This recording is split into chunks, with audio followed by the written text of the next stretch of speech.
Richard, the red-nosed minister, huh?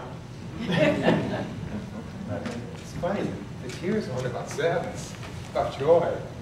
You know? Joy, another day to be alive, to experience the halo, the glow, the presence all around us. Another wonderful year of teachings. I mean, aren't we blessed to have this place and this time together? To remember who we are, to awaken? Am I on? Yes, I am. Good. You are. Yes.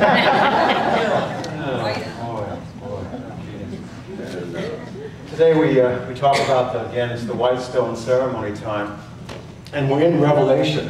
And it says, let anyone who has an ear listen, listen, listen to what the Spirit is saying to the churches. Let everyone who overcomes be given access to hidden manna. And I will give you a white stone, and on it will be written a new name that no one knows except the one who receives it. What a gift that is. Listen to what the Spirit is saying to the churches. I will give you access to hidden manna. Do you want that hidden manna? Do you want access to the universal presence of love that is God in you? Do you want that? It's written on your hearts that ye shall have it. You've already got it. It's yours by birthright. Are you ready to receive it fully now?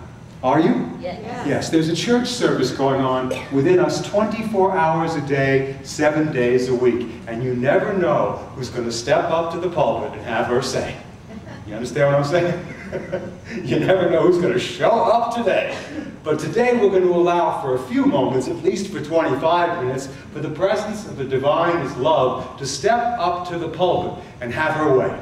To speak and live and move and have her being through us. And we will have universal access to hidden manna, spiritual energy, which will allow us to cut right through all the illusions and delusions that are happening to us in the world of appearances. We'll be able to cut right through it. Back in the time when the Israelites, by the way, who are the Israelites? But you and I, making real every moment with what we choose to believe is true about us. When they were wandering in the wilderness of their own subconscious mind, they were given manna, physical manna that they could eat, nourishment that would sustain their bodies. But they were only given enough food for what they could use in one day. No extra storage units there.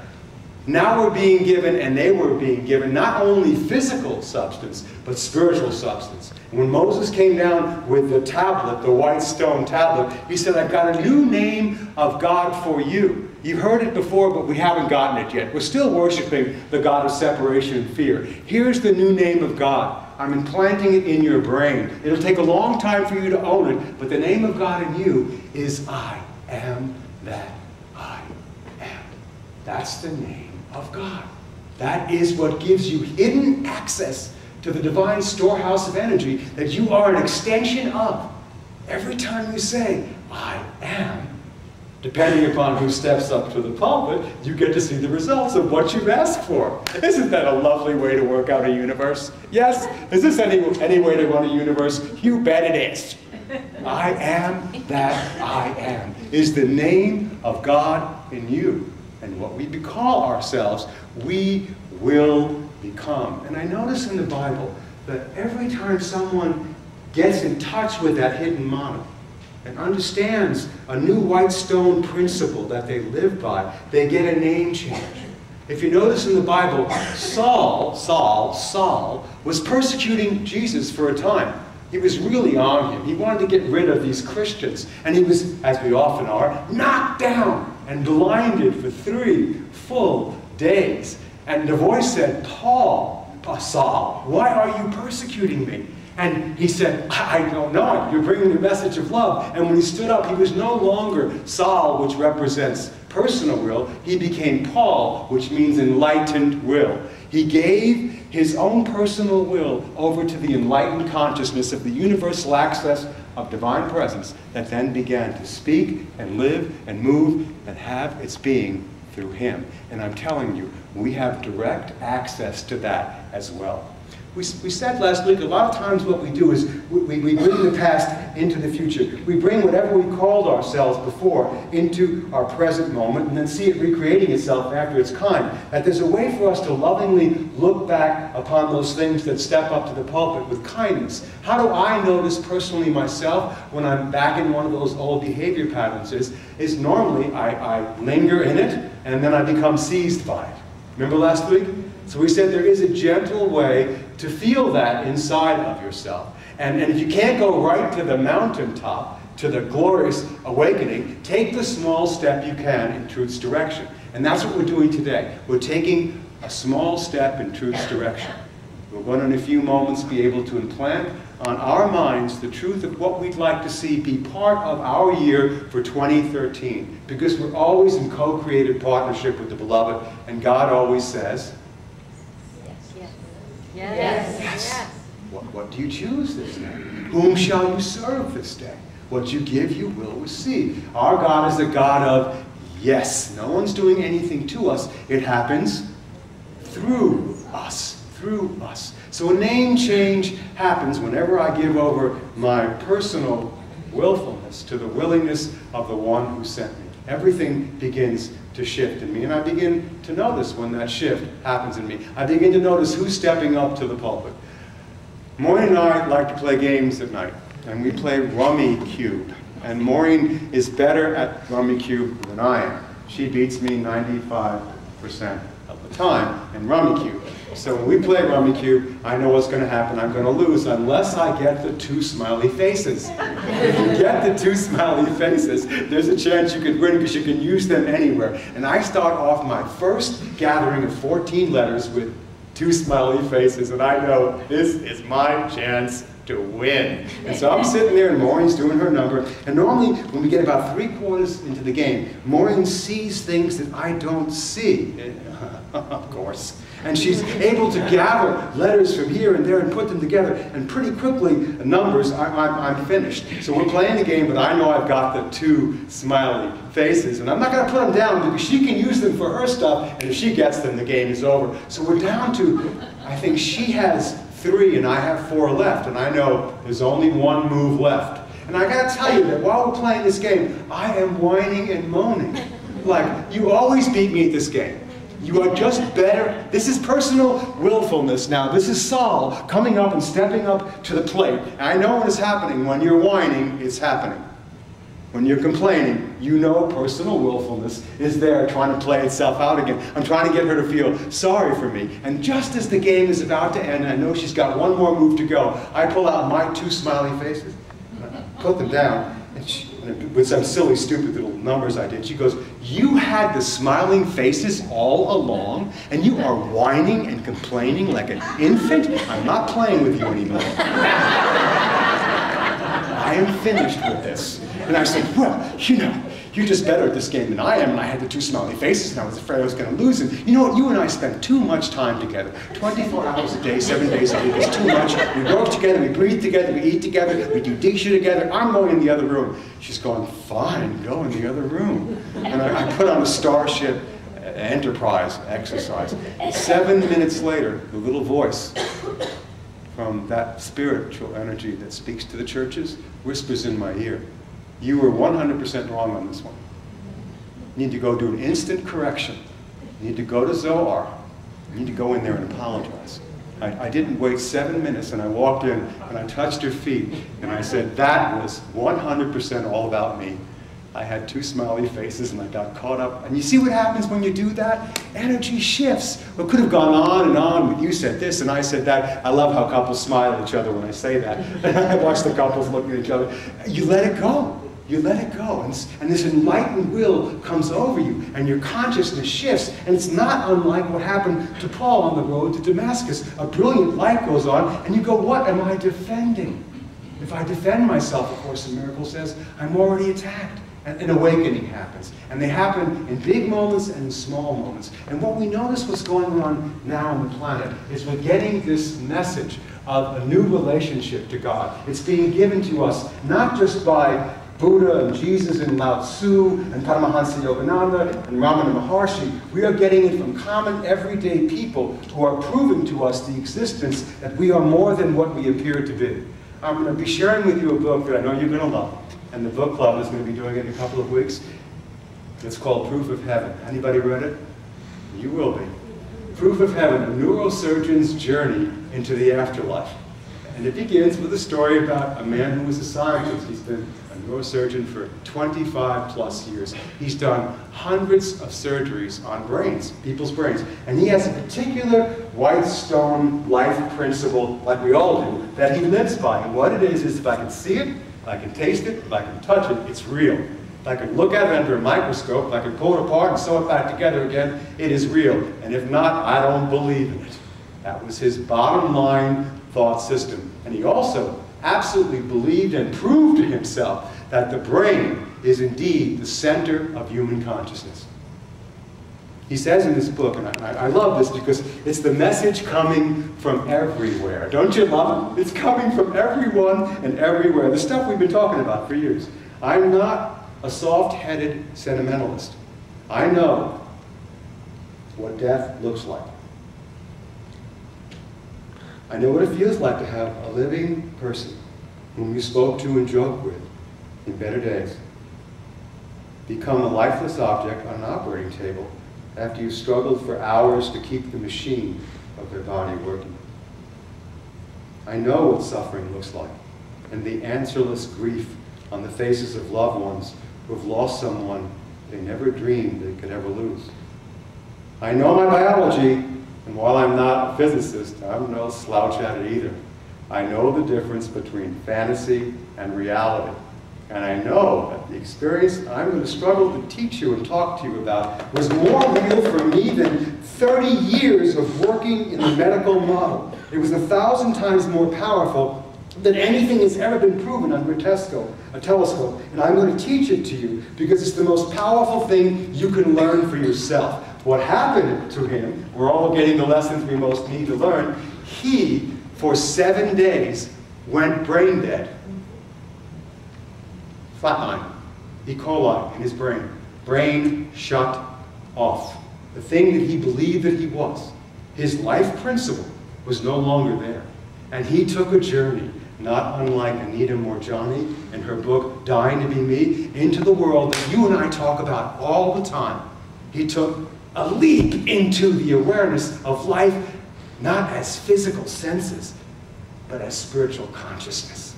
And he took a journey that he describes throughout the book into who and what it is that we truly are. He calls his relationship to this energy and this consciousness, for lack of better words, because this is all new for him, he calls it the orb, or he calls it Om. And this Om, this orb, told me that there is not one universe, but many. In fact, more than I could conceive. Which reminds me of Paramahansa Yogananda sitting on the bed with Sri Yakshwari, who was dead, who came on the bed and sat down with him and described, he said, the earth is just one little tiny room in the omnipresent house of spirit. It's a place to learn one lesson. Here's what he says here, the same thing. More than I could ever conceive. There's not one universe, but many. But that love lies at the center of all of them. Evil was present in all the other universes as well, but only in the tiniest trace amounts. Evil was necessary because without it, free will was impossible. And without free will, there could be no growth, no forward movement, no chance for us to become, this is the line I love, what God longs for us to be. Horrible and all-powerful as evil sometimes seems to be in a world like ours. In the larger picture, love was overwhelmingly dominant and would ultimately triumph. Do you love this? Love, which created me, is what I am. Behind every veil I've ever tried to draw across the face of love has remained unchanged. Behind all of my ignorant thoughts lies the thought of love and God for me. God is still everywhere and in everything, and you, who are a part of it, will return to that love and be able to see through all appearances. This man became enlightened will. Now he walks on stage in front of thousands of people and declares the absolute proof of the existence of life beyond the physical body, life beyond the grave. The death of his brain was the beginning of his awakening to the Christ consciousness, to the awareness of who we are. And he's coming to be a living example of it in the world. And you are called to do the same thing. This mana is no longer being hidden, my friends. You can receive it, and then you're called upon to give it. You can know it, and then you're called upon to see it, to not get caught up in the appearances and the circumstances, to notice when personal will is stepping back up on the pulpit again, and to be able to surrender to it, take your step in truth's direction, and allow enlightened will in that moment. Speak and live and move and smile and forgive and be grateful through you. That's our work while we're here. That's what each of us are being called upon to do. No less for you and I than for even Alexander or anybody else on the planet. We're here to awaken to who we are. And everybody has a white stone, a clean, fresh slate that we're given every single day that gives us an opportunity to decide what we want to do with who we are. Because the I am that I am doesn't care how you feel the sin. It just wants you to know how powerful you are and not give your power away to appearances, delusional consciousness. So every day we get a clean, fresh slate. And how you know how this is true is that you get these little things that come along the way that you keep thinking that you are, and then they disappear. I was young, and now I'm middle, and now I'm getting older. Oh, wow, I thought I'd always be this, but now I'm that. I was a dad for a while. My kids call me Dad, I love that word, Dad. And now they're calling me Grandpa and Papa and Tutu. Soon, you know that John Denver song? They used to ask me how things are, and now they ask me how things were. You understand what I'm saying? No, what you think you are is a changed thing that always keeps changing.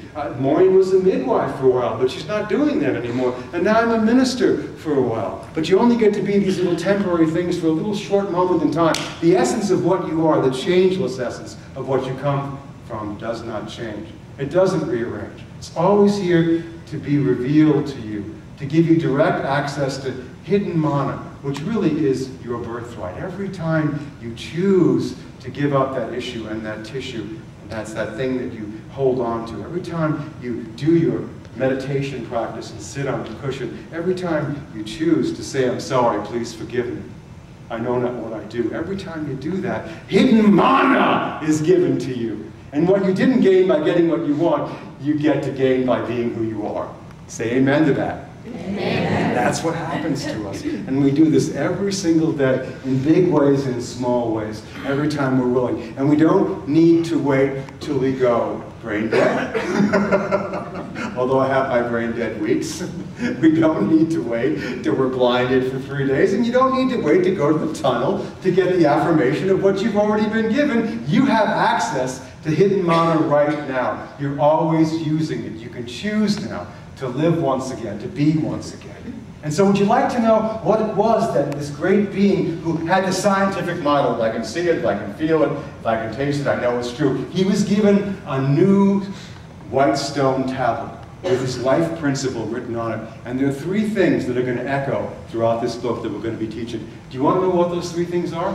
Yes. Do you want to hear what the Spirit is now saying to the churches? Yes? Yes, I do, Pastor.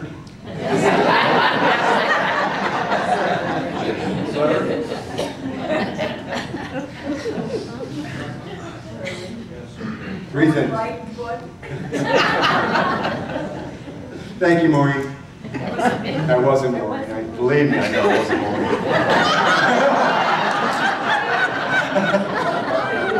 3 things.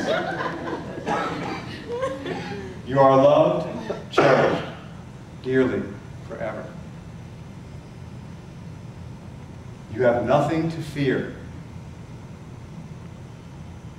There's nothing you can do wrong. There are only lessons to learn.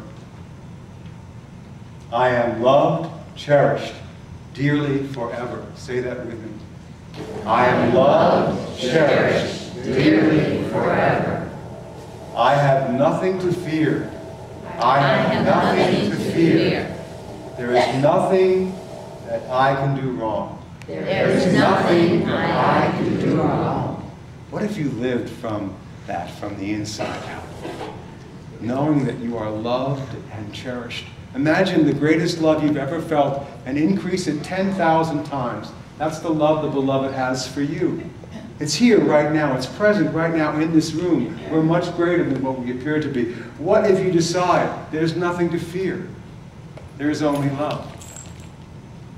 I can't be harmed. The truth of who I am is not focused in this brain, in this physical body. It's the truth of my magnificence. Just to get a glimpse of it, to touch the hem of the garment of it, is to become free today, right where you are. You can't make any mistakes, and no one is judging you but you. We judge ourselves. So we have a clean, fresh slate, built on the awareness of being loved, cherished, dearly, and forever. You have nothing to fear, and you can't make a mistake. Sin means mistake. You can take it over and over again, but in God's eyes, there's nothing you can do except keep learning more about the love that you are. So we're going to have a few moments now to close our eyes, and I invite you to do that. And just be led in a gentle exercise that allows us to experience that, to allow the beauty of Spirit to move through us. So I invite you now. Take a deep breath. And let this message be written on the white stone of your own heart, from God's heart to yours. Remembering that you are loved and cherished, dearly and forever. Nothing can ever harm you. Not you, not who you really are, not the reality that you are. And that you, oh sweet one, beloved one, have nothing to fear. There's nothing you can do wrong. There are only lessons you can keep learning about love. This is a schoolroom based upon love. So you can smile. You can relax. You can drop your shoulders. I face the future with happy expectancy, with wonder. I wonder what new experiences of the good, the joyous, the enriching lie in wait for me this incredible year, 2013. I wonder what new persons will be drawn into my life, what new stores of health and vitality will be opened in me, what new depths of understanding will be uncovered within me.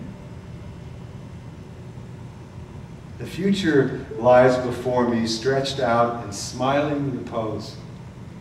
It is an unmarked, unmarred, clean page. My thought is my pen, and life is what I write. No one else can write upon that page but me. I therefore choose to know this day that the experiences that lie before me will be the best I've ever known. So I know who I am. I know I'm loved. I know there's nothing to fear. And I know I cannot make a mistake. In God's eyes, that love is constant. And so with the pen in our hands, the marker, we take out our white stone, our fresh, clean slate. Because the one we love lives inside of us. We lean as close as we can to just a few words that in this moment will embody that love for us. In Jesus' time, when someone was released from prison and were given a clean, fresh slate, they had done their karmic deed. The past was no longer the burden in the present moment. And when they would show that clean, fresh slate to another, it signified their willingness to no longer be bound by the past, but to be present with a bright, clean slate for the future. Dear friends, when words come that speak to your heart, I invite you to write them down now. 1 or 2 or 3 or 4 words that will be your white stone, that you'll carry on the breastplate of your heart. Refer back to it again and again and again this beautiful year, 2013.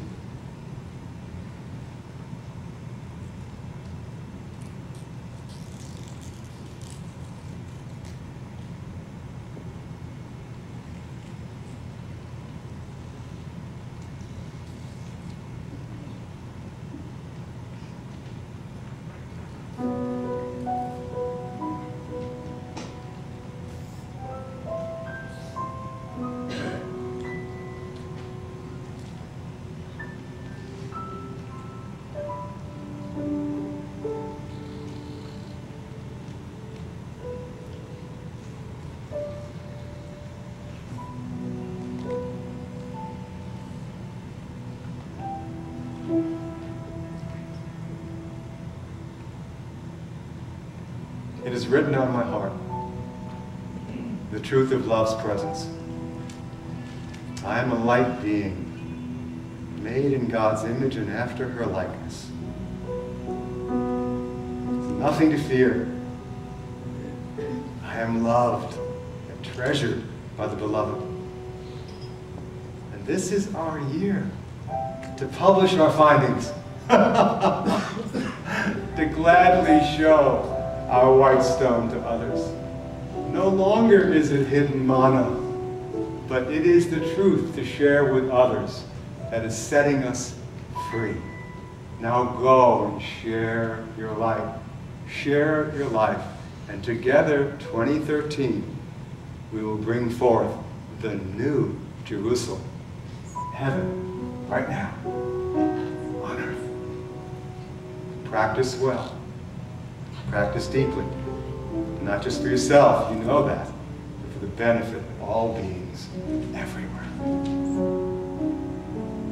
Namaste.